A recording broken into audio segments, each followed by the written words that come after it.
Hi, my name is Karen Hay, and I'm here to tell you about a story that I just finished reading. It's Nancy Clancy, book number 2 in the series, and it's called Secret Admirer. The author is Jane O'Connor, and the illustrations are by Robin Price Glasser. And this is a comedy humor type book. Nancy Clancy is a 3rd grader, and she's fun-loving, high-spirited, and she has a very broad imagination. She has a best friend, Bree, and Bree is in 3rd grade also. And the story starts out that Nancy is receiving guitar lessons from Andy. And after they finish their lesson, Nancy asks Andy how his girlfriend's doing. And Andy says that he no longer has a girlfriend, that they broke up. And so Nancy asks why, and Andy tells her, well, it just kind of wasn't working out. We really weren't having any fun, so we just decided we needed to take a break. And so Nancy, okay. And then the next day, Nancy goes to stay the night at her best friend's house, Bree. And Bree has this awesome babysitter. Her name is Annie. And Annie is a college student, and Annie speaks French. Parlez-vous François? And Annie has long, beautiful hair. Her hair is so long, she can sit on it. And Annie lets Nancy and Bree look at magazines, and they love to look at Glamour. That's one of their favorite magazines. They like to look at all the pictures and all the fashion. And while they're having fun together with the babysitter Annie, they ask Annie if how's her boyfriend doing, and she says, well, we broke up. And of course Nancy asks why, and Annie says, well, he was kind of a pushover, or just kind of easy. Whatever I wanted to do was okay. And it just, I don't know. I just know he wasn't for me. So it's like, wow, everybody's breaking up. And Valentine's is just around the corner. And so Nancy and Bree decide that they are going to play matchmaker. And so the first thing they do is they decide to launch Operational Eternal Love. And with them doing this, they write a secret admirer note to Annie, and they leave it on her doorstep. And it says, Annie, my sweetheart, you hold the key to my heart from your secret admirer. Hint number 1, my name begins with A, just like yours. And they put this on Annie's front door and make a mad dash away. Then the second time, they put together another Valentine, and it says, roses are red, violets are blue, my eternal love is all pledged to you. And they take this with some roses out of Nancy's mom's vase and a granola bar, because that's all they have, and they drop it off on Annie's front doorstep and leave that little secret admirer note for her also. And then the 3rd time, they leave another note. And it says, my darling, I cannot keep my eternal love a secret any longer. Please meet me on Friday at the Candy Cafe. Be there at twilight. That is 4:45. I am tall, dark, and handsome. I will be wearing a Red Sox baseball cap. Check one of the boxes below. Yes, I will be there. No, I am not coming. Leave your answer at the bench by the swings at the playground. P.S. Maybe use some tape so it won't blow away. And so here they are. They're plotting all this, and they're getting all excited because they think they're playing matchmakers, and that they are just being pretty darn smart about this. And the reason why they chose the Candy Cafe for Annie and Andy to meet at is because one of Andy's gigs is that he performs at different things, and he's performing at a birthday party there that Nancy's little sister is going to be at.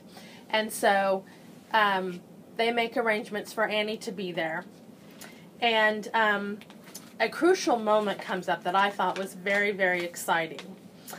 And it says here, they've built up this anticipation, and so they're waiting to find out what Annie answered in the note. And it says, school was out. Nancy and Bree jumped from their seats, raced down the hall, and burst outside.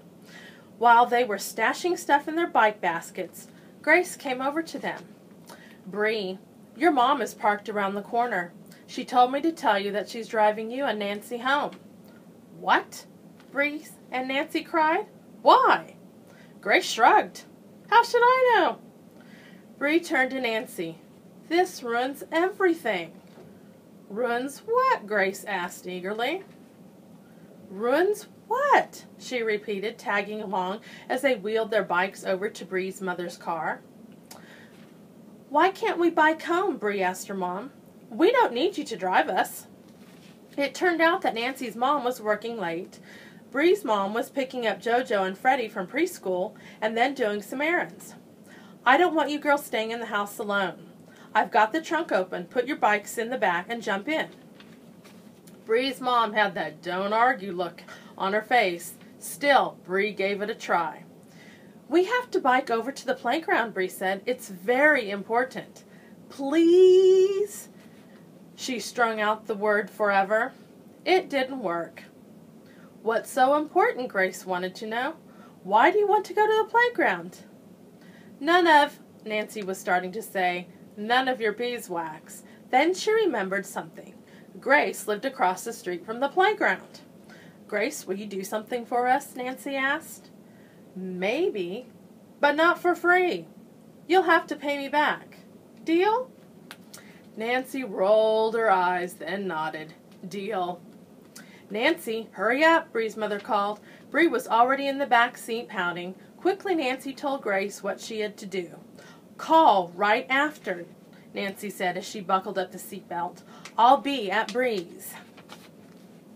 Every time the phone rang, Nancy and Bree jumped.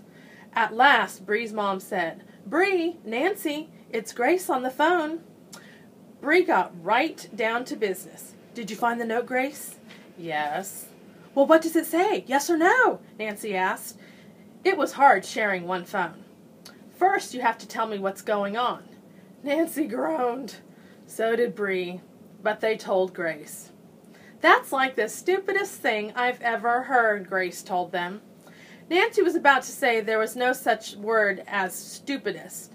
Instead, she shouted, just tell us what Annie said. She said no.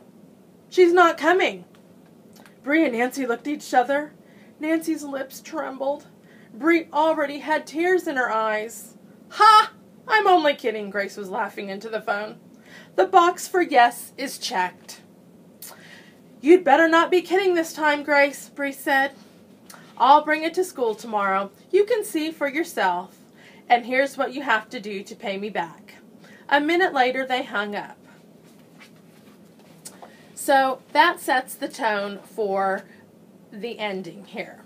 And what happens is, of course, Annie's agreed that she's going to meet her secret admirer at the Candy Cafe. So Andy is playing at the Candy Cafe. Annie shows up, and the girls, they hide in the back, and they're peeking through the window, and they see that Annie spots Andy, and she sits down with him, and they're sharing ice cream. And the girls decide they should come in, be polite, say hello. And so they go inside to visit with them, and then it's time to go. The birthday party's over, and Annie walks them out the door. And Annie says, hey, I know what happened. I know it was you guys, that you were my secret admirer, that you were trying to play matchmaker. And I really appreciate it. But there is nothing going to happen between me and Andy. And Nancy, why? He's so nice. He's not easy. You know, you guys will have fun. And Annie tells her, I have known Andy since like 9th grade. Hello? We're good friends, but no. But I do want to say, you know, that I thought it was really sweet of you to do this. And I thank you that you cared that much and that you want me to, you know, have a boyfriend. So that is Nancy Clancy and the Secret Admirer. I hope you enjoy it. And the end.